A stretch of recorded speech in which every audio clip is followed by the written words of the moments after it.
Hey guys, welcome to Tutorial Guru. Today we'll be learning how to change Google Maps to walking, and now let's dive right in. Now in order to change Google Maps to walking, first open up your Google Map application.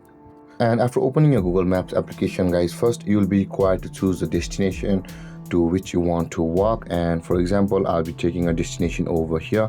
To do that, at the top of the screen you can see there's a search bar. Tap on it, type in your destination over here. So I'll be just typing it this one.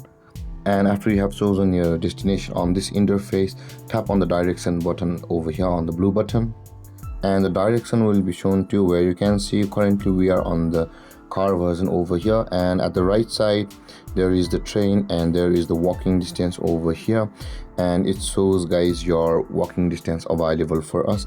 Now this is the way to change your Google Maps to walking distance guys. For example, let's choose another destination and let's go for a place near me, and I'm searching for it, and the moment I search for it you can see it has been shown to me. Now you can see the directions button on this panel again at the left side of the screen. Tap on the directions button, and over here again you can see when on this panel there it says the car, the train, and at the right side there is the walking one.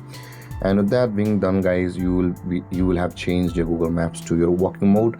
And with that being said guys, this is how to change Google Maps to walking mode. And if you have any confusions or questions regarding the topic, feel free to comment in the comment section below, and don't forget to like, subscribe, and hit that bell icon for more videos. Thank you for watching guys. Peace.